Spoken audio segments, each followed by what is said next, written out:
ನಮಸ್ತೆ ಪ್ರಿಯ ವೀಕ್ಷಕರೇ, ನಾನು ನಿಮ್ಮ ಪ್ರೀತಿಯ DMS. ಇವತ್ತು ಒಂದು ಬಟರ್ಫ್ರೂಟ್ ಫಾರ್ಮ್ ಹತ್ರ ಬಂದಿದ್ದೀವಿ. ಈ ಒಂದು ಬಟರ್ಫ್ರೂಟ್ ಫಾರ್ಮ್ ಅಲ್ಲಿ ಏನೇನು ವಿಶೇಷತೆ ಇದೆ ಅಂತಂದ್ರೆ, ಅಂತರ ಬೆಳೆಯಾಗಿ ನಾವು ಏನೇನೆಲ್ಲ ಬೆಳಿಬಹುದು, ಈ ಬಟರ್ಫ್ರೂಟ್ ನಡುವೆ ಏನೇನೆಲ್ಲ ಬೆಳಿಬಹುದು ಅನ್ನೋದ್ರ ಬಗ್ಗೆ ಮಾಹಿತಿಯನ್ನು ಕೊಡೋದಕ್ಕೆ ಬಂದಿದ್ದೀನಿ. ನನ್ನ ಜೊತೆ ದಿವಾಕರ್ ಅಂತ ಇದ್ದಾರೆ, ಈ ಒಂದು ತೋಟದ ಮಾಲೀಕರು. ಇವರು ಏನೇನೆಲ್ಲ ಒಂದು ಶ್ರಮ ಬಿಟ್ಟು ಇವನ್ನೆಲ್ಲ ಮಾಡಿದ್ದಾರೆ ಅನ್ನೋದ್ರ ಬಗ್ಗೆ ಸಂಪೂರ್ಣವಾದಂತಹ ಮಾಹಿತಿಯನ್ನ ಇವ್ರ ಮುಖಾಂತರ ನಾವು ತಿಳ್ಕೊಳ್ಳೋಣ.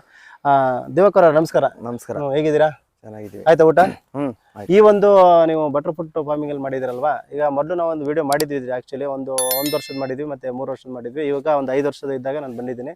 ಇಲ್ಲಿ ಸಾಕಷ್ಟು ಬೆಳವಣಿಗೆಗಳು ನಿಮ್ಮ ಒಂದು ತೋಟದಲ್ಲಿ ಆಗಿದೆ.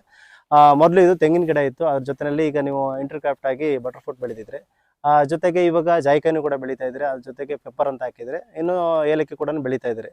ಈ ಒಂದು ಕಾನ್ಸೆಪ್ಟ್ ಹೇಗೆ ಬಂತು ನಿಮಗೆ? ಯಾವ ಒಂದು ಮುಖಾಂತರ ನೀವು ತಗೊಂಡ್ರಿ? ಎಲ್ಲ ನೋಡ್ಕೊಂಡು ಬಂದಿದ್ರಾ?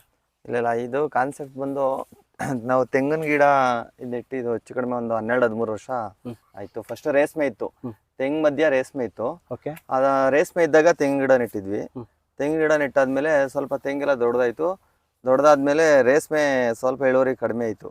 ಇಳುವರಿ ಕಡಿಮೆ ಆದಾಗ ಲಾಸ್ಟ್ ಟೈಮ್ ಒಂದ್ಸರಿ ನಾವು ಕೊರೋನಾ ಟೈಮಲ್ಲಿ ಮಾವನ್ನ ಲಾಲ್ಬಾಗ್ಗೆ ತಗೊಂಡೋಗ್ತಾ ಇದ್ವಿ. ಯಾಕಂದ್ರೆ ಅವರು ತೋಟ ಯಾರೋ ತಗೊಂಡಿರ್ಲಿಲ್ಲ. ಆ ಟೈಮಲ್ಲಿ ನಾವೇ ಲಾಲ್ಬಾಗ್ಗೆ ಹಣ್ಣು ಮಾಡಿ ಅದನ್ನ ಹಾಕ್ತಾ ಇದ್ವಿ. ಆ ಟೈಮಲ್ಲಿ ಲಾಲ್ಬಾಗ್ಗೆ ಬಟರ್ಫ್ರೂಟ್ ಎಲ್ಲ ಬರ್ತಾ ಇತ್ತು. ಬಟರ್ಫ್ರೂಟ್ ಬರ್ತಾ ಇರ್ಬೇಕಾದ್ರೆ ನಮ್ಗೆ ಅಷ್ಟು ಬೆಣ್ಣೆಹಣ್ಣು ಅಂದ್ರೆ ಬಟರ್ಫ್ರೂಟ್ ಅಂದ್ರೆ ಇದ್ರಲ್ಲಿ ಅಷ್ಟೇ ನೋಡಿದ್ ನಾವು ಜ್ಯೂಸ್ ಅಂಗಡಿಲಿ. ಅದು ನಾವು ಬೆಳಿಬಹುದು ಅಂತ ನಮ್ಗೇನು ಗೊತ್ತಿರ್ಲಿಲ್ಲ. ಆ ಟೈಮಲ್ಲಿ ಅಲ್ಲಿ ನೋಡಿದಾಗ ಹಂಗೆ ವಿಚಾರಿಸಿದಾಗ ಇಲ್ಲಿ ಬೆಳಿಬೋದು ಅಂತ. ಆಮೇಲೆ ಅದ್ರ ಬಗ್ಗೆ ಸರ್ಚ್ ಮಾಡಿದಾಗ ಅಲ್ಲಲ್ಲೇ ಮನೆ ಹಿಂದೆ ಎಲ್ಲ ಒಂದೊಂದು ಗಿಡ ಹಾಕೊಂಡಿರೋ ಮಾಹಿತಿ ಸಿಕ್ತು. ಅದೇ ರೀತಿ ನಾವು ಯಾಕೆ ಮನೆ ಒಂದೊಂದು ಗಿಡ ಬಂದ್ಮೇಲೆ ಆಲ್ಮೋಸ್ಟ್ ಅಲ್ಲಿ ನಮ್ಮ ವೆದರ್ ಸೆಟ್ ಆಗುತ್ತೆ ಅಂದ್ಬಿಟ್ಟು ನಾವು ಹಾಕೋಣ ಅಂದ್ಬಿಟ್ಟು, ರೇಷ್ಮೆನೂ ಇಳುವರಿ ಕಡಿಮೆ ಆಗಿತ್ತು ಅಷ್ಟಲ್ಲಾಗಲೇ. ಅದಕ್ಕೆ ಬಟರ್ಫ್ರೂಟ್ ಹಾಕೋಣ ಅಂದ್ಬಿಟ್ಟು ಬಟರ್ಫ್ರೂಟ್ ನೆಟ್ವಿ. ಅಂದರೆ ಈ ಬಟರ್ಫ್ರೂಟ್ಗೆ ಒಂದು 5 ವರ್ಷ ಆಗಿದೆ. ಇವಾಗ ಆಲ್ರೆಡಿ 2 ಸರಿ ಕಟಾವ್ ಮಾಡಿದ್ರಿ. ಓಕೆ, ಇವಾಗ ನಿಮ್ಗೆ ಇಂಟರ್ ಕ್ರಾಫ್ಟ್ ಅಲ್ಲಿ ಹಾಗೆ ಆಗುತ್ತೆ ಅಂತೇಳಿ ನಿಮ್ಗೆ ಯಾವ ತರ ವಿಡಿಯೋದಲ್ಲಿ ನೋಡಿದ್ರೆ ಹೇಗೆ ಅಂತ? ವಿಡಿಯೋದಲ್ಲಿ ಅಂದ್ರೆ ಇವಾಗ ಆಲ್ರೆಡಿ ಹಾಕಿರೋರು ಮನೆ ಹಿಂದೆ ಎಲ್ಲ ಮರಗಳೆಲ್ಲ ಇರುತ್ತೆ, ಅದ್ರ ಸೆಂಟ್ರಲ್ಲೂ ಹಾಕಿದ್ರಲ್ಲ. ಆಮೇಲೆ ತೆಂಗು ಬಂದು 40 ಅಡಿ ಇರೋದ್ರಿಂದ ಬಿಸಿಲು ಆರಾಮಾಗಿ ಬೀಳುತ್ತೆ. ಬಿಸಿಲು ಬಿದ್ದಾಗ ಯಾವ್ದೇ ಬೆಳೆಗೆ ಬಿಸಿಲು ಬೇಕೇ ಬೇಕು. ಬಿಸಿಲು ಬಿದ್ಮೇಲೆ ಬೆಳೆ ಬಂದೇ ಬರುತ್ತೆ. ಆಲ್ರೆಡಿ ನಮ್ಮ ವೆದರ್ಗೆ ಬಟರ್ಫ್ರೂಟ್ ಬರುತ್ತೆ ಅಂತ ಕ್ಲಿಯರ್ ಆಗಿದೆ. ಅಂದ್ರೆ ಅಲ್ಲಲ್ಲೇ ಹೇಳದ್ನಲ್ಲ, ಅಲ್ಲಲ್ಲೇ ಬೆಳೆದಿರೋದ್ರಿಂದ ಈಗ ನಮ್ಮಲ್ಲಿ ಬರುತ್ತೆ ಅಂತ ಒಂದು ಮೈಂಡ್ ಸೆಟ್ ಅಲ್ಲಿ ಗಿಡ ತಂದ ಹಾಕಿರೋದು. ಓಕೆ, ಈ ಒಂದು ಜಾಯ್ಕಾಯಿನೂ ಕೂಡ ಬೆಳೆದಿದ್ದೀನಿ ಅಂತ ಹೇಳಿದ್ರೆ, ಆ ಒಂದು ಜಾಯ್ಕಾಯಿ ಈ ಒಂದು ಜಾಗದಲ್ಲಿ ಈಗ ಒಂದು ತೆಂಗು ಮತ್ತೆ ಬಟರ್ಫ್ರೂಟ್ ನಡುವೆ ಜಾಯ್ಕಾಯಿ ಆಗುತ್ತೆ ಅಂತ ಹೇಗೆ ಗೊತ್ತಾಯ್ತು ನಿಮ್ಗೆ? ಈಗ ಒಂದಕ್ಕೊಂದು ನಡುವೆ ಈಗ ಒಂದು ಇಳುವರಿ ಕಡಿಮೆ ಆಗ್ಬೋದು, ಅಥವಾ ಸರಿಯಾಗಿ ಫಲ ಬರದೇ ಇರ್ಬೋದು. ಅದು ನಿಮ್ಗೇನು ಒಂದು ಅನ್ಸಿಲ್ವಾ? ಇಳುವರಿ ಕಡಿಮೆ ಆಗುತ್ತೆ. ಯಾಕಂದ್ರೆ ನೀಟಾಗಿ ಮೇಂಟೈನ್ ಮಾಡಿಲ್ಲ ಅಂದ್ರೆ ಇಳುವರಿ ಕಡಿಮೆ ಆಗುತ್ತೆ. ತುಂಬಾ ಇವಾಗ ಇದು 4 ಎಕರೆ ಇದು ಫ್ಲಾಟ್. ಇದು 4 ಎಕರೆ ಫ್ಲಾಟ್ ಅಲ್ಲಿ ತೆಂಗಿದೆ, ಬಟರ್ಫ್ರೂಟ್ ಇದೆ, ಇದು ಜಾಯ್ಕಾಯಿ ಇದೆ, ಅಲ್ಲಿಂದ ಒಂದು ಕಿತ್ಲೆ ಇದೆ, ಆಮೇಲೆ ಸೀತಾಫಲ ಐತೆ, ಆಮೇಲೆ ಚೆರಿ ಇದೆ. ಮಿಶ್ರ ತಳಿಯಾಗಿ ಬೆಳಿತಾ ಇದ್ದೀರಾ? ಮಿಶ್ರ ತಳಿಯಾಗಿ ಬೆಳಿತಾ ಇದೀವಿ. ಮೇಜರ್ ಬಂದು ಬಟರ್ಫ್ರೂಟ್ ಮೇಜರ್ ನಾವು ಫೋಕಸ್ ಮಾಡಿರೋದು. ಇದು ಏನಕ್ಕೆ ಇಳುವರಿ ಕಡಿಮೆ ಆಗಿಲ್ಲ ನಮ್ದು ಅಂದ್ರೆ, ವರ್ಷಕ್ಕೆಲ್ಲ ಗೊಬ್ಬರ ಎಲ್ಲ ಚೆನ್ನಾಗಿ ಮೇಂಟೈನ್ ಮಾಡ್ತೀವಿ. ಕೊಟ್ಟಿಗೆ ಗೊಬ್ಬರ, ಯಾಕಂದ್ರೆ ರೇಷ್ಮೆ ಎಲ್ಲ ನಾವು ಬೆಳೆಯೋದ್ರಿಂದ ತುಂಬಾ ಕೊಟ್ಟಿಗೆ ಗೊಬ್ಬರ ಮೇಂಟೈನ್ ಮಾಡ್ತಾ ಇದೀವಿ. ಆ ಮೇಂಟೈನ್ ಮಾಡ್ತಾ ಇರೋದ್ರಿಂದ ಎರಡಕ್ಕೂ ಒಂಥರ ಆಹಾರ ಸಾಕಾಗ್ತದೆ. ಈಗ ಜಾಯ್ಕಾಯಿ ಬೆಳೆದ ಎಷ್ಟು ವರ್ಷ ಆಯ್ತು ಗಿಡಗಳು? ಜಾಯ್ಕಾಯಿನೂ ಇದೆ, ಇದು 5 ವರ್ಷನೇ ಆಗಿರೋದು. ಆಲ್ರೆಡಿ ಒಂದು ಬಿಟ್ಟೈತೆ, ಡೆಮೋ ತೋರ್ಸ್ಕೊಡ್ತೀನಿ ನಿಮ್ಗೆ. ಈಗ ಟ್ರಯಲ್ ಪರ್ಪಸ್ಗ ಅಥವಾ ಎಲ್ಲ ಕಡೆ ನೆಟ್ಟಿದ್ದೀರಾ ನೀವು? ಇಲ್ಲ, ಒಂದು 20 ಗಿಡ ನೆಟ್ಟಿದ್ದೀನಿ. ಇದು ಬಂದಿದೆ. ಇವಾಗ ಆಲ್ರೆಡಿ ಇನ್ನೊಂದು ತೋಟದಲ್ಲಿ ಅಡಕೆ ಹಾಕ್ತಾ ಇದೀವಿ. ಈಗ ಇದು ಬಂದಿದ್ದು ಕ್ಲಿಯರ್ ಆಗಿದೆ. ಇದು ಬರುತ್ತೆ ಅಂತ ನಮ್ಗೂನು. ಜಾಯ್ಕಾಯಿ ಒಂದು ವಿಶಿಷ್ಟ ಬಟರ್ಫ್ರೂಟ್ ಗಿಂತನೂ ಇದು ಬಂದೈತೆ ಅಂತ ಕ್ಲಿಯರ್ ಆದ್ಮೇಲೆ ನೆಕ್ಸ್ಟ್ ಮಾಡ್ಬೋದು, ಏನ್ ತೊಂದ್ರೆ ಇಲ್ಲ. ಇಲ್ಲಿ ನೋಡ್ಬೋದು, ಹೆಚ್ಚು ಕಡಿಮೆ ಇದ್ರಲ್ಲಿ ಒಂದು 200 ಕಾಯಿ ಐತೆ ಈ ಗಿಡದಲ್ಲೇ. ಒಂದು ಗಿಡದಲ್ಲಿ 200 ಕಾಯಿಗೆ ಇದೆ. ಇದು 5 ವರ್ಷ ಆಗೈತಿ. ಇದನ್ನು 5 ವರ್ಷದ ಗಿಡ. 5 ವರ್ಷದ ಗಿಡ ನೋಡ್ಬೋದು. ಇದು ಈ ಬಿಸಿಲಲ್ಲೇ ಬಂದಿದೆ ಅಂದ್ಮೇಲೆ ಕಾಮನ್ ಆಗಿ ಎಲ್ಲಾ ವೆದರ್ ಬರುತ್ತೆ. ಇದು ಈಗ ನಮ್ಮಲ್ಲೂ ಏನು ಅಂತ ಮಲೆನಾಡು ಏನಲ್ವಲ್ಲ, ಈಗ ಮಂಡ್ಯ ಡಿಸ್ಟಿಕ್, ಹೌದು, ಅಲ್ಗೂರು ಪಕ್ಕ ಅಲ್ವಾ ನಮ್ದು. ನಮ್ಮಲ್ಲೂ ಇರುತ್ತೆ ಬೇಸಿಗೆಲೆಲ್ಲ 40+ ಇರುತ್ತೆ ವೆದರ್. ಡಿಗ್ರಿ 40 ಡಿಗ್ರಿ 40+ ಇರುತ್ತೆ. ಇಲ್ಲೇ ಬಂದಿದೆ ಅಂದ್ಮೇಲೆ ಕಾಮನ್ ಆಗಿ ಏನ್ ತೊಂದರೆ ಬರುತ್ತೆ. ಏನ್ ಮಲೆನಾಡಲ್ಲಿ ಏನ್ ಬೆಳಿಬೇಕು ಅಂತ ಏನಿಲ್ಲ. ಹಾಗಾದ್ರೆ ನೀವು ತೆಂಗು ಮತ್ತೆ ಈ ಒಂದು ಬಟರ್ ಫ್ರೂಟ್ ಮಧ್ಯದಲ್ಲಿ ಏನು ಖಾಲಿ ಜಾಗ ಇರುತ್ತೆ ಅದ್ರಲ್ಲಿ ಹಾಕಿರುವಂತದ್ದು ನೀವು ಅದನ್ನ? ಖಾಲಿ ಜಾಗ. ಈಗ ಕೆಲವರೆಲ್ಲ ಬರೀ ತೆಂಗಿ ಹಾಕ್ಬಿಟ್ಟು ಸುಮ್ಮನೆ ಜಾಗ ಎಲ್ಲ ವೇಸ್ಟ್ ಮಾಡ್ಕೊಂತಾರೆ. ಇವಾಗ ತೆಂಗುನು ಸರಾಸರಿ ನೋಡ್ಬೋದು, ಅಲ್ಲಿ ನೋಡಿ ಎಷ್ಟು ಇಳುವರಿ ಬಂದಿದೆ ಅಂದ್ರೆ ಆ ಗಿಡದ ನೋಡಿ. ಎಲ್ಲಾ ಗಿಡದಲ್ಲೂ ಅಷ್ಟೇ, ಆ ಗಿಡ ನೋಡಿ ಎಷ್ಟು ಇಳುವರಿ ಬಂದಿದೆ ಅಂದ್ರೆ ತುಂಬಾ ಇಳುವರಿ ಬಂದಿದೆ. ಈಗ ಯಾರೋ ಹೇಳ್ತಾರೆ ತೆಂಗ್ ಮಧ್ಯೆ ಬೇರೆ ಬೇರೆ ಎಲ್ಲ ಹಾಕಿದ್ರೆ ತೆಂಗು ಎಲ್ಲ ಇಳುವರಿ ಕಡಿಮೆ ಆಗುತ್ತೆ ಹಂಗೆ ಹಿಂಗೆ ಅಂತ ಹೇಳ್ತಾರೆ. ಆದ್ರೆ ನಾವ್ ಯಾವ ರೀತಿ ಮೇಂಟೈನ್ ಮಾಡ್ತೀವಿ ಅದ್ರ ಮೇಲೆ ಯಾವ್ದೇ ಬೆಳೆ ಆಗ್ಬೋದು. ಬರೀ ತೆಂಗೆ ಹಾಕ್ಬಿಟ್ರು ತೆಂಗು ಚೆನ್ನಾಗ್ ಬರಲ್ಲ. ಇಲ್ಲಿ ನೋಡಿ, ಇದು ಪೆಪ್ಪರು ಅಷ್ಟೇ, ಅಲ್ಲೆಲ್ಲ ಎಲ್ಲಾ ಗಿಡಗಳಿಗೂ ಹಾಕಿದೀನಿ. ಇವಾಗ ಇದು ಹಾಕಿ ಎಷ್ಟು ಒಂದ್ 3 ತಿಂಗಳು 4 ತಿಂಗಳು ಆಗಿರ್ಬೋದು. ಪೆಪ್ಪರನ್ನು ಡೆವಲಪ್ ಮಾಡಿದ್ರೆ ನಮ್ಗೆ ಯಾವ್ದಾರ ಒಂದ್ ಕೈ ಹಿಡಿಬೋದು, ಒಂದ್ ಕಡಿಮೆ ಆದ್ರೆ ಒಂದ್ ಕೈ ಹಿಡಿಯುತ್ತೆ. ಇಲ್ಲಿ ನೋಡ್ಬೋದು, ಇದೆಲ್ಲ ಗೊಬ್ಬರ, ಇದು ಗೊಬ್ಬರ ಹಾಕಿರೋದು. ಅದು ಕೊಟ್ಟಿಗೆ ಗೊಬ್ಬರನ? ಕೊಟ್ಟಿಗೆ ಗೊಬ್ಬರ ಪ್ಲಸ್ ಇದು ಬೇವಿನ ಹಿಂಡಿನೂ ಹಾಕಿದೀವಿ. ಯಾಕಂದ್ರೆ ಏನಾದ್ರು ಹುಳು ಗಿಳು. ಈಗ ಆಕ್ಚುಲಿ ಪೆಪ್ಪರ್ನ ನೀವು ಬೆಳೆಯೋದಾದ್ರೆ ಈ ಅಡಿಕೆ ನಡುವೆ ಹಾಕ್ತಾರೆ. ಈಗ ನೀವು ನೋಡಿದ್ರೆ ತೆಂಗ್ ನಡುವೆ ಹಾಕಿದ್ರಲ್ಲ, ಹೆಂಗೆ ಅದು ತೆಂಗಿಗೆ ಹಬ್ಸಿದ್ರಲ್ಲ ಬರುತ್ತೆ. ಏನೋ ಕಾಯಿ ಸೀಸನ್, ಅದು ಫೆಬ್ರವರಿ ಮಾರ್ಚಲ್ಲಿ ಬರೋದು ಸೀಸನ್. ಅನ್ಸೀಸನ್ ಬಂದು ಅಕ್ಟೋಬರ್ ನವೆಂಬರ್ ಅಲ್ಲಿ ಬರುತ್ತಲ್ಲ, ಅದು ಅನ್ಸೀಸನ್ ಫ್ಲವರ್. ಅನ್ಸೀಸನ್ ಅಲ್ಲಿ ಬಂದ್ರೆ ನಮ್ಗೆ 300 ರೂಪಾಯಿ ಸಿಗುತ್ತೆ. ನಮ್ಗೆ ಇನ್ ಮಾರೋರೆಲ್ಲ 405 ರೂಪಾಯಿ ಮಾರ್ತಾರೆ. ನಮಗ್ ಬಂದ್ರೆ ಅನ್ಸೀಸನ್ ನಿಮ್ಗೆ ಅವಾಗ 10 ಟನ್ ಬರೋದು ಒಂದೇ, ಇವಾಗ ಒಂದ್ 3 ಟನ್ ಬರೋದು ಒಂದೇ. ಈಗ ಅನ್ಸೀಸನ್ ಮ್ಯಾಕ್ಸಿಮಮ್ ನಮ್ ಫ್ಲವರ್ ಆಗ್ತಿದೆ ನಮ್ದು. ನಮ್ಮ ಒಂದು ಯಾವ್ದು ಇದು ತಳಿ ಅಂದ್ರೆ TKD1 ಅಂತ. ಇದು ಬಂದು ಕೊಡೈಕೆನಾಲ್ ತಳಿ. ಇದು ವಿಶಿಷ್ಟವಾಗಿದೆ. ಈ ಬೇರೆವೆಲ್ಲ ಈ ಕೊಡಗು ಮಡಿಕೇರಿ ಸೈಡ್ ಅವೆಲ್ಲ ಸೀಸನ್ ಅಲ್ಲಿ ಬರುತ್ತೆ. ಮಾರ್ಚಲ್ಲಿ ಹೂ ಬಿಡುತ್ತೆ. ಮಾರ್ಚಲ್ಲಿ ಹೂ ಬಿಟ್ರೆ ಅಂದ್ರೆ ಫೆಬ್ರವರಿ ಮಾರ್ಚಲ್ಲಿ ಹೂ ಬಂದ್ರೆ ಜೂನ್ ಜುಲೈ ಆಗಸ್ಟ್ ಬರುತ್ತೆ. ಫುಲ್ ಮಳೆ ಎಲ್ಲ ಫುಲ್ ಕೋಲ್ಡ್ ಇರುತ್ತೆ.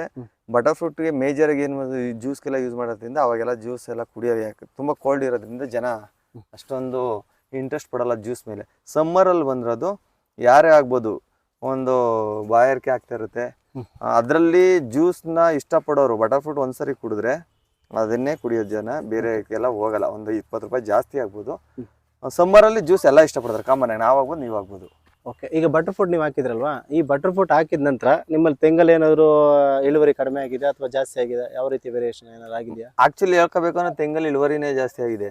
ಯಾಕಂದ್ರೆ ಬಟರ್ ಫ್ರೂಟ್ ತುಂಬಾ ಸೆನ್ಸಿಟಿವ್ ಇರೋದ್ರಿಂದ ಅದನ್ನ ತುಂಬಾ ಕೇರ್ ಆಗಿ ನೋಡ್ತಾ ಇದ್ವಿ. ಕೇರ್ ಆಗಿ ನೋಡ್ತಾ ಇರೋದ್ರಿಂದ ಈಗ ತೆಂಗುಗೆ ನಾವು ಗೊಬ್ಬರ ಕೊಟ್ಟಿಲ್ಲ ಅಂದ್ರೂ ಬಟರ್ ಫ್ರೂಟ್ಗಂತೂ ಕೊಟ್ಟೆ ಕೊಡ್ತೀವಿ. ಯಾಕಂದ್ರೆ ತೆಂಗು ನೆಗ್ಲೆಕ್ಟ್ ಮಾಡ್ತೀವಿ ಮಾವು ತರ. ಅಯ್ಯೋ ಅದು ಮಳೆ ಇಲ್ಲ ಅಂದ್ರೂ ಬರ್ತದೆ, ಗೊಬ್ಬರ ಹಾಕಿಲ್ಲ ಅನ್ನೋ ಬರ್ತದೆ ಅಂತ ಮೈಂಡ್ ಸೆಟ್ ಎಲ್ಲಾರ್ಗು. ಈಗ ಕಾಮನ್ ಆಗಿ ನಮ್ಮ ಈ ಹಿಂದೂ ಜನರೇಷನ್ ಅವ್ರಿಗೂ ಅಷ್ಟೇ, ನಮಗೂ ಅಷ್ಟೇ, ಹಾಕ್ಬಿಟ್ಬಿಟ್ಟು ಎಲ್ಲ ಇರ್ತೀವಿ ಎಲ್ಲ ಬಿಡ್ತೀವಿ. ಅದೇನು ತೋಟಕ್ಕೂ ಬಂದು ನೋಡಲ್ಲ. ಈ ಬಟರ್ ಫ್ರೂಟ್ ಹಾಕಿರೋದ್ರಿಂದ ಅಟ್ಲೀಸ್ಟ್ ಡೈಲಿ ಒಂದ್ಸರಿನಾದ್ರು ವಿಸಿಟ್ ಕೊಡ್ತೀವಿ. ಅಲ್ಲಿ ಏನಾಗ್ತಿದೆ ಏನು, ಅದೇನು ಡೆವಲಪ್ ಕಡಿಮೆ ಆಗ್ತಿದೆ. ಡೆವಲಪ್ ಕಡಿಮೆ ಆದ್ರೆ ಗೊಬ್ಬರ ಕೊಟ್ಟ ತಕ್ಷಣ ತೆಂಗು ಬೇರೆ ಆಲ್ಮೋಸ್ಟ್ ಅಲ್ಲಿ ನಿಮ್ಗೆ ಗೊತ್ತಿದೆ, ಒಂದ್ ತೆಂಗು ಅಂದ್ರೆ ಸರಣಿ ಎಲ್ಲ ಒಪ್ಕೊಂಡಿರ್ತೀವಿ. ಇದು ಇಲ್ಲಿ ತಂಗ್ ಬಂದಿರ್ತದೆ, ಅದ್ರಲ್ಲಿ ಅಲ್ಲಿ ಗೊಬ್ಬರ ಕೊಡೋದು ಇಲ್ಲಿ ಈ ತೆಂಗಿನ ಗಿಡಗೂ ಯೂಸ್ ಆಗುತ್ತೆ, ಅದಕ್ಕೂ ಯೂಸ್ ಆಗುತ್ತೆ. ಅದರಿಂದ ನಮ್ಗೆ ಆಕ್ಚುಲಿ ಹೇಳ್ಕೋಬೇಕು ಅಂದ್ರೆ ನಾವು ತೆಂಗುಗೆ ವ್ಯವಸಾಯ ಮಾಡ್ದಂಗೆ ಆಗ್ತದೆ. ಈಗ ಟೋಟಲ್ ಈ ಒಂದು 4 ಎಕರೆಯಲ್ಲಿ ಎಷ್ಟು ಬಟರ್ ಫ್ರೂಟ್ ಗಿಡಗಳಿದೆ? ಈ 4 ಎಕರೆಯಲ್ಲಿ ನಮ್ದು ಈಗ 1:4 ಲೆಕ್ಕದಲ್ಲಿ ಹಾಕಿದೀನಿ ನಾನು. ಅಂದ್ರೆ 100 ತೆಂಗಿನ ಗಿಡ ಇದೆ, 300 ಬಟರ್ ಫ್ರೂಟ್ ಇದೆ ಈ 4 ಎಕರೆಯಲ್ಲಿ. ಯಾಕಂದ್ರೆ ಅಲ್ಲಿ ನಮ್ದು ರೇಷ್ಮೆ ಎಲ್ಲ ಮಾಡ್ತೀವಿ, ಮನೆ ಎಲ್ಲ ಹೋಗುತ್ತೆ. ಒಂದು 20 ಗುಂಟೆ ಎಲ್ಲ ಮನೆ, ಒಂದು ಪಾರ್ಕಿಂಗ್ ಎಲ್ಲ 20 ಗುಂಟೆ ಹೋಗುತ್ತೆ. ಅರ್ಧ ಎಕರೆ ಮ್ಯಾಕ್ಸಿಮಮ್ ಮನೆ ಕಟ್ಟೋಣ ಅಂತಾನು ಅಲ್ಲಿ ಜಾಗ ಬಿಟ್ಕೊಂಡಿದೀವಿ. ಅದು ಅರ್ಧ ಎಕರೆ ಮೈನಸ್ ಮಾಡಿದ್ರೆ 3.5 ಎಕರೆಯಲ್ಲಿ ಇದು ಇರೋದು. ಪೆಪ್ಪರ್ ಎಷ್ಟು ಹಾಕಿದಿರಾ? ಪೆಪ್ಪರ್ ಎಲ್ಲದಕ್ಕೂ ಒಪ್ಸಿದೀವಿ, ಕೆಲವೊಂದು ಹೋಗಿದೆ. ಯಾಕಂದ್ರೆ ಬಟರ್ ಫ್ರೂಟ್ಗೆ ಸ್ವಲ್ಪ ನೀರ್ ಕಡಿಮೆ ಬೇಕು. ಅದರಿಂದ ಬಟರ್ ಫ್ರೂಟ್ ಮೇಂಟೈನ್ ಮಾಡಕ್ ಹೋಗಿ ಪೆಪ್ಪರ್ ಸ್ವಲ್ಪ ಏಟ್ ಆಗಿದೆ. ಇದೆ ಸ್ವಲ್ಪ ಏಟ್ ಆಗೈತೆ.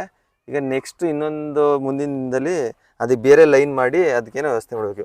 ಇವಾಗ ಹೊಸ್ದಾಗೆಲ್ಲ ಇನ್ನೊಂದು ನಮ್ಗೇನು ಅಡ್ವಾಂಟೇಜ್ ಅಂದ್ರೆ, ಇವಾಗ ನಾವು ಪೈಪ್ ಲೈನ್ ಮಾಡಿದ್ವಿ ಹೊಸದಾಗಿ. ಇಂಟರ್ನಲ್ ಪೈಪ್ ಲೈನ್ ಇದು PVC ಮಾಡಿರೋದು. ಇದು PVC ಮಾಡುತ್ತಾ ಇರೋದ್ರಿಂದ ಪ್ರತಿ ಒಂದು ಗೊಬ್ಬರನು ನಾವು ಬಟರ್ ಫ್ರೂಟ್ ಕೊಡೋದನ್ನು ತೆಂಗುಗೂ ಹೋಗುತ್ತೆ. ತೆಂಗಲ್ಲೂ ಇದೆ ನೋಡ್ಬೋದು ಇಲ್ಲಿ, ಇದೇ ಲೈನು. ಇದು ಅದು ಬಟರ್ ಫ್ರೂಟ್ಗೂ ಇದೇ ಲೈನ್ ಹೋಗಿದೆ, ತೆಂಗುಗೂ ಇದೇ ಲೈನ್ ಹೋಗಿದೆ, ಇದೇ ಲೈನ್ ಹೋಗಿದೆ. ಇದ್ರಲ್ಲಿ ನಾವು ಬಟರ್ ಫ್ರೂಟ್ಗೆ ಅಂತ ಕೊಟ್ರೆ ತೆಂಗುಗೂ ಬರುತ್ತೆ ಅದು. ಅದರಿಂದಲೂ ಪ್ಲೇಸ್ ಆಗುತ್ತೆ ಇಳುವರಿ ತೆಂಗುದನ್ನು. ಈಗ ತೆಂಗು ನಮ್ದು ಹೆಚ್ಚು ಕಡಿಮೆ ಇಲ್ಲಿ 110 ಗಿಡ ಇರಬೇಕು, 100ರಿಂದ 110 ಗಿಡ ಇರಬೇಕು. ಬರುತ್ತೆ ಒಂದು 3 ಲಕ್ಷದ ಮೇಲೆ ತೆಂಗು ಬರುತ್ತೆ, 3 ಲಕ್ಷ ರೂಪಾಯಿ ಮೇಲೆ ಬರುತ್ತೆ ತೆಂಗಿನ. ಈಗ ನೀವು ಮೊದಲು ಓನ್ಲಿ ನೀವು ತೆಂಗಿದ್ದಾಗ ಇನ್ ಮಿಕ್ಕಿದ್ದೆಲ್ಲ ಜಾಗ ಎಲ್ಲ ವೇಸ್ಟ್ ಆಗ್ತದೆ. ಸಪೋಸ್ ನೀರ್ ಕೊಟ್ಟಾಗ ಅಥವಾ ಗೊಬ್ಬರ ಏನಾರು ಹಾಕಿದಾಗ ಈಗ ವೇಸ್ಟ್ ಆಗ್ತಾ ಇತ್ತು. ಇವಾಗ ನೀವು ಎಲ್ಲೇ ಹಾಕಿದ್ರು, ಏನೇ ಗೊಬ್ಬರ ಹಾಕಿದ್ರು, ಏನೇ ನೀರು ಹಾಕಿದ್ರು ಒಂದು ತೆಂಗಿಗೆ ಅನುಕೂಲ ಆಗುತ್ತೆ, ಇಲ್ಲಾಂದ್ರೆ ಬಟರ್ ಫ್ರೂಟ್ಗೆ ಅನುಕೂಲ ಆಗುತ್ತೆ, ಇಲ್ಲಾಂದ್ರೆ ಪೆಪ್ಪರ್ಗೆ ಅನುಕೂಲ ಆಗುತ್ತೆ, ಇಲ್ಲ ಜಾಯ್ಕಾಯಿಗೆ ಅನುಕೂಲ ಆಗುತ್ತೆ. ಎಲ್ಲೂ ಕೂಡ ನೀವು ಗ್ಯಾಪ್ ನೀವು ವೇಸ್ಟ್ ಮಾಡಿಲ್ಲ ಅಲ್ವಾ? ನೀವು ಎಲ್ಲಿ ಇವಾಗ ಈ ಎಲ್ಲಾ ಗಿಡ ಇರೋದ್ರಿಂದ ಗೊಬ್ಬರ ತಾಳ್ಗೆ ಹಾಕಂಗಿಲ್ಲ. ಇಲ್ಲಿ ಬೇಕಾದ್ರೆ ಎಲ್ಲಿ ಬೇಕಾದ್ರೆ ಹರ್ಚಿದ್ರು ನಡೆಯುತ್ತೆ. ಎರ್ಚ್ಬಿಟ್ಟು ಉಳ್ಮೆ ಮಾಡಿದ್ರು, ರೋಟ್ರಿ ಮಾಡಿದ್ರು ಅದು ಬೇರೆ, ಆ ಬಟರ್ ಫ್ರೂಟ್ ಬೇರೆ ಇಲ್ಲೂ ಇರುತ್ತೆ, ತೆಂಗಿನ ಬೇರೆ ಇಲ್ಲೂ ಇರುತ್ತೆ. ಏನ್ ತಾಳ್ಗೆನ ಹಾಕ್ಬೇಕಾಗಿಲ್ಲ. ಈಗ ಪ್ರೆಸೆಂಟ್ ಕಾಯಿ ರೇಟ್ ಏನಿದೆ, ಕೆಜಿ ಹೆಂಗಿದೆ ಕಾಯಿ ಕೊಬ್ಬರಿ? ಇದು ಕೊಬ್ಬರಿ ಮಾಡ್ತಿಲ್ಲ ನಾವು, ಇನ್ನು ಸಸಿ ಮರ ಇರೋದ್ರಿಂದ ಕಾಯಿ ಕೊಡ್ತೀವಿ 67 ರೂಪಾಯಿ ಇದೆ ಇವಾಗ. 67 ರೂಪಾಯಿ ಪರ್ ಕೆಜಿ. ಅಂದ್ರೆ ಒಂದ್ 2 ಕಾಯಿ ಬರುತ್ತೆ ಒಂದ್ ಕೆಜಿಗೆ. ಹೆಚ್ಚು ಕಡಿಮೆ 32-33 ರೂಪಾಯಿ ಒಂದ್ ಕಾಯಿ ಬರುತ್ತೆ. ಓಕೆ, ಹಂಗಾರೆ ಇದ್ರಲ್ಲೂ ಕೂಡ ಏನೋ ಲಾಸಸ್ ಇಲ್ಲ. ಈಗ ಬಟರ್ ಫ್ರೂಟ್ ಅಲ್ಲಿ ಏನ್ ರೇಟ್ ಇದೆ? ಬಟರ್ ಫ್ರೂಟ್ ಮೊನ್ನೆ ಎಲ್ಲ ಕೊಟ್ಟದ್ದು 90 ರೂಪಾಯಿ ಕೊಟ್ಟಿದ್ವಿ ಮೊನ್ನೆ ಕಟ್ ಮಾಡಿದಾಗ. ಈ ಲಾಸ್ಟ್ ಟೈಮ್ ಒಂದ್ 2 ಗಿಡ ಅಷ್ಟೇ ಬಂದಿರೋದು, ಅಂದ್ರೆ ಅಕ್ಟೋಬರ್ ಫ್ಲವರಿಂಗ್ ಆಗಿರೋದು. ಒಂದ್ 30 ಕೆಜಿ ಕೊಟ್ಟಿದ್ದು 260 ರೂಪಾಯಿ ನಾವೇ ಕೊಟ್ಟಿದ್ದು. ಇವಾಗ ಆಲ್ಮೋಸ್ಟ್ ಅಲ್ಲಿ ಎಲ್ಲಾ ಫ್ಲವರ್ ಆಗ್ತಿದೆ, ಎಲ್ಲಾ ಗಿಡನು ಫ್ಲವರಿಂಗ್ ಅಲ್ಲಿ ಸ್ಟೇಜ್ ಅಲ್ಲಿ ಇದೆ. ಒಂದೊಂದು ಓಪನ್ ಆಗಿದೆ, ಇನ್ನೊಂದೆಲ್ಲ ಮೊಗ್ಗು. ಮ್ಯಾಕ್ಸಿಮಮ್ 80% ಇಲ್ರಲ್ಲಿ ಬರ್ತಾ ಇದೆ ಈ ಸರಿ. ಈಗ ಒಂದು TKD 1 ಮಾತ್ರ ಇದೆ, ಎಲ್ಲ ವೆರೈಟಿ ಇದೆ ಅಲ್ಲಿ? ಇಲ್ಲ, ನಾನು TKD 1 ತಂದು ಡೆವಲಪ್ ಮಾಡ್ಬೇಕು ಅಂತಾನೆ ತಂದಿರೋದು. ಯಾಕಂದ್ರೆ ಇಲ್ಲೆಲ್ಲ ಕೂರ್ಗಲ್ಲಿ, ಮಡಿಕೇರಿ ಈ ಕಡೆ ಎಲ್ಲ ಸ್ವಲ್ಪ ಲೋಕಲ್ ವೆರೈಟಿ. ನಮ್ದು ಹಣ್ಣಾದ್ರೆ ಪರ್ಪಲ್ ಕಲರ್ ಬರುತ್ತೆ. ಅದು ಒಂದು 15 mm ಥಿಕ್ನೆಸ್, ಇಷ್ಟು ಫ್ರೂಟ್ಸ್ ಇರುತ್ತೆ, ಸಣ್ಣದ ಬೀಜ ಇರುತ್ತೆ. ಅದು TKD 1 ಅಲ್ಲಿ. ಆದ್ರೂ ಇದೊಂದು ಇದು ಒಂದು ವಿಶೇಷತೆ. ಅವರು ಜ್ಯೂಸ್ ಸೆಂಟರ್ ಕೊಟ್ಟಿದ್ವಲ್ಲ, ಅವ್ರು ಕಾಲ್ ಮಾಡ್ತಾನೆ ಇರ್ತಾರೆ. ಯಾಕಂದ್ರೆ ಅವ್ರಿಗೆ ವರ್ತ್ ಆಗುತ್ತೆ. ಯಾಕಂದ್ರೆ ಫ್ರೂಟ್ಸ್ ದಪ್ಪ ಬಂದ್ರೆ ಅವ್ರಿಗೆ 4 ಗ್ಲಾಸ್ ಆಗೋದು 5 ಗ್ಲಾಸ್ ಆಗುತ್ತೆ, 5 ಗ್ಲಾಸ್ 6 ಗ್ಲಾಸ್ ಆಗುತ್ತೆ. ಖಂಡಿತ ವರ್ತ್. ಓಕೆ, ಈಗ ನೀವು ಜಾಯ್ಕಾಯಿನಲ್ಲಿ ಏನ್ ಇನ್ಕಮ್ ನೋಡ್ಬೋದು?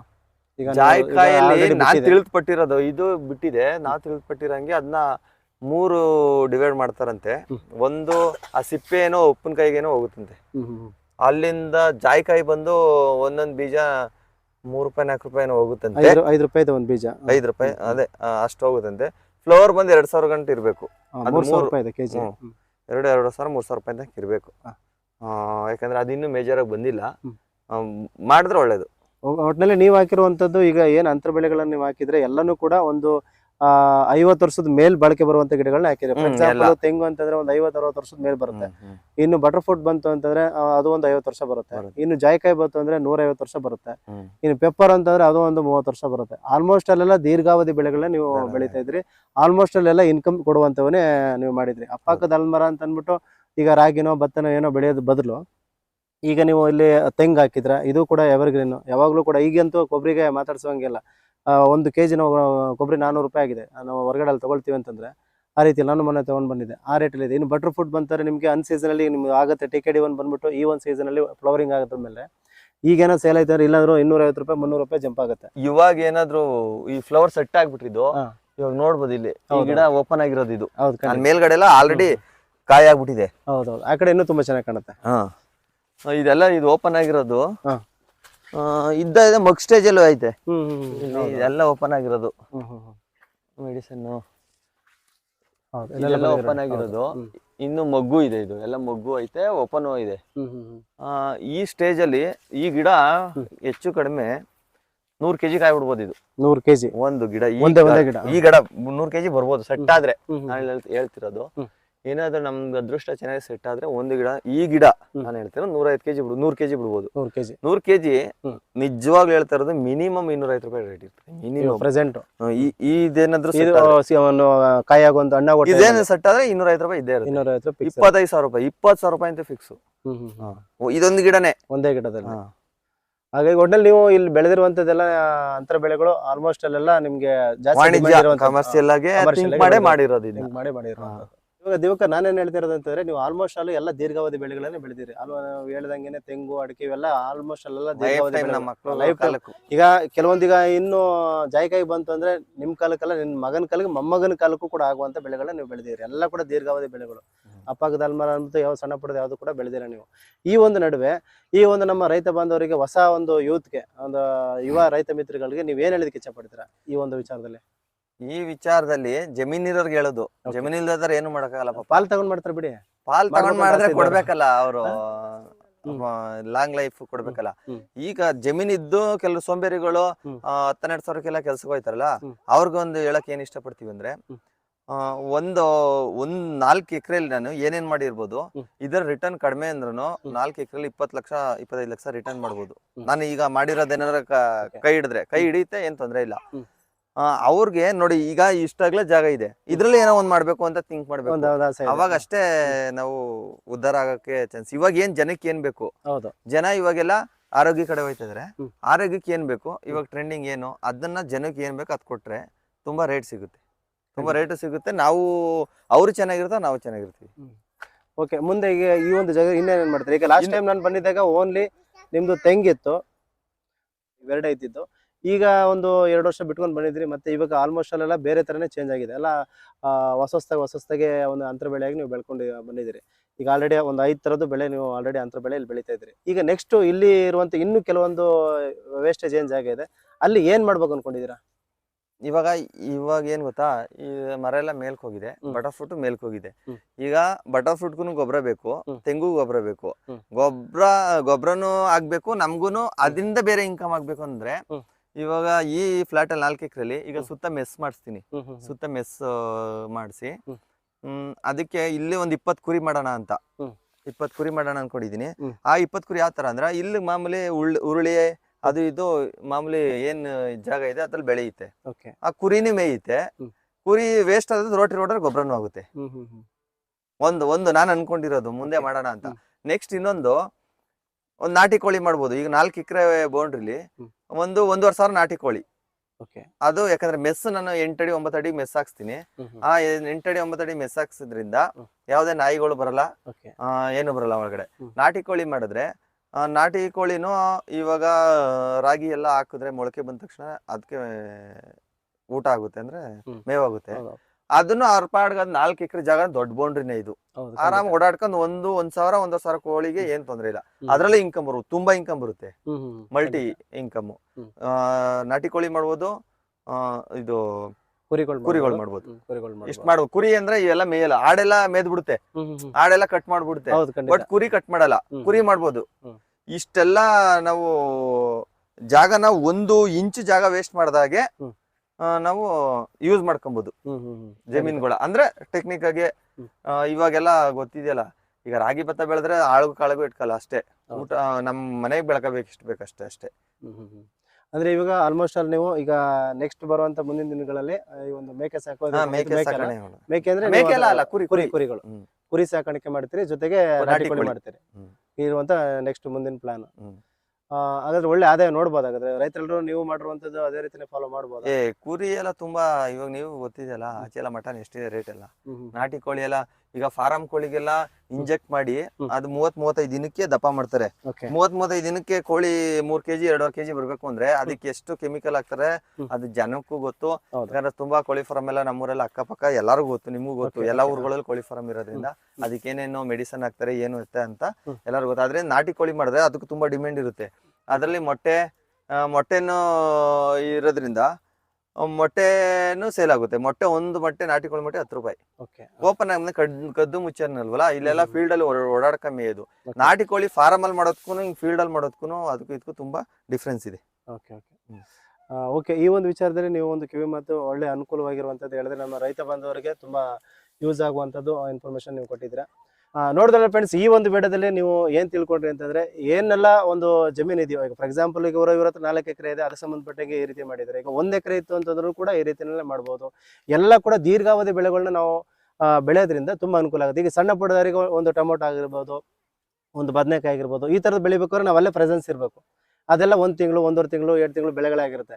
ನಾವು ಅದನ್ನ ಸ್ಟಾರ್ಟಿಂಗ್ ಇಂದ ಹಿಡಿದು ಎಂಡಿಂಗ್ ವರೆಗೂ ಫಾಲೋ ಮಾಡ್ತಾ ಇರಬೇಕು. ಈಗ ಫಾರ್ ಎಕ್ಸಾಂಪಲ್ ನಾವೀಗ ತೆಂಗು ಹಾಕಿದ್ವಿ ಅಂತ ತಿಳ್ಕೊಳ್ಳಿ, ಬಟರ್ ಫ್ರೂಟ್ ಹಾಕಿದ್ವಿ ಅಂತ ತಿಳ್ಕೊಳ್ಳಿ, ಅಥವಾ ಈಗ ಅಡಿಕೆ ಹಾಕಿದ್ವಿ, ಜಾಯಿಕಾಯಿ ಹಾಕಿದ್ವಿ, ಅದು ಪೆಪ್ಪರ್ ಹಾಕಿದ್ರಿ, ಇವೆಲ್ಲ ಲಾಂಗ್ ಟೈಮ್ ಕೊಡುವಂತ. ಇವಾಗ ಏನಾಗುತ್ತೆ ಅಂತಂದ್ರೆ, ನಾವು ಇಲ್ಲಿ ಪ್ರೆಸೆನ್ಸ್ ಇರೋ ಅವಶ್ಯಕತೆ ಇಲ್ಲ. ಯಾರಾದ್ರೂ ಒಬ್ಬರನ್ನ ಆಳ್ ಬಿಟ್ಬಿಟ್ಟು ಹೋದ್ರು ನಡೀತಿದೆ, ನಾವು ಬಿಡುವಂತ ಟೈಮ್ನಲ್ಲಿ ಬಂದು ಕಟಾವ್ ಮಾಡ್ಕೊಂಡು ತಗೊಂಡು ಹೋಗ್ಬೋದು. ಈ ರೀತಿಯಲ್ಲಿ ಮಾಡೋದ್ರಿಂದ ನಮಗೆ ಸಾಧ್ಯವಾದಷ್ಟು ಹೆಚ್ಚಿನದಾಗಿ ಇನ್ಕಮ್ ನೋಡ್ಬೇಕು ಅಂತಂದ್ರೆ ನಮ್ಮ ಪ್ರೆಸೆನ್ಸ್ ಇಲ್ದನೂ ದುಡ್ಡು ಬರಬೇಕು. ಇದೊಂಥರ ಪ್ಯಾಸಿವ್ ಇನ್ಕಮ್ ಆಗಿ ನಮಗೆ ಬರಬೇಕು ಅನ್ನೋದಾದ್ರೆ ಈ ರೀತಿಯಾದ ಈಗ ದಿವಾಕರ್ ಅವ್ರು ಏನು ಒಂದು ಪ್ಲಾನ್ ಅನ್ನ ಮಾಡಿದ್ದಾರೆ, ಈ ರೀತಿಯಲ್ಲಿ ಪ್ಲಾನ್ ಮಾಡ್ತು ಅಂದ್ರೆ ನಮ್ಮ ರೈತ ಬಂದವರು ಒಂದು ಸ್ವಂತ ಕಾಲ ಮೇಲೆ ನಿಂತ್ಕೋಬಹುದು. ಒಂದು ಸಾಕಷ್ಟು ಏನು ಒಂದು MNC ಕಂಪ್ನಿಯಲ್ಲಿ ಏನು ವರ್ಕ್ ಮಾಡ್ತಾರೋ, ದೊಡ್ಡ ದೊಡ್ಡ ಸಾಫ್ಟ್ವೇರ್ ಇಂಜಿನಿಯರ್ಗೆ ಏನಿದ್ರು ಅವ್ರಿಗಿಂತೂ ಕೂಡ ದೊಡ್ಡದಾಗಿ ದುಡ್ಡನ್ನ ಮಾಡಬಹುದು ಅನ್ನೋದು ನಾನು ಈ ಒಂದು ವಿಡಿಯೋ ಮುಖಾಂತರ ಹೇಳ್ತಾ ಇದ್ದೀನಿ. ಇದೇ ಥರದ ಒಂದು ಹೆಚ್ಚಿನ ವಿಡಿಯೋಗಳಿಗೋಸ್ಕರ ನಮ್ಮ ಒಂದು ಚಾನಲನ್ನು ಸಬ್ಸ್ಕ್ರೈಬ್ ಮಾಡಿ, ಲೈಕ್ ಮಾಡಿ, ನಿಮ್ಮೆಲ್ಲ ಫ್ರೆಂಡ್ಸ್ಗಳು ಕೂಡ ಶೇರ್ ಮಾಡಿ. ಅವರು ಕೂಡ ಈ ರೀತಿಯಾದ ಒಂದು ಹೊಸ ಪ್ಲಾನನ್ನು ತಗೊಂಡು ಅವರು ಕೂಡ ಒಂದು ಲೈಫಲ್ಲಿ ಮುಂದೆ ಬರಲಿ ಅಂತ ಹೇಳ್ತಾ ಈ ಒಂದು ವಿಡಿಯೋನ ಇಲ್ಲಿಗೆ ಮುಗಿಸ್ತಾ ಇದ್ದೀನಿ. ಧನ್ಯವಾದಗಳೊಂದಿಗೆ ನಾನು ನಿಮ್ಮ ಪ್ರೀತಿಯ DMS.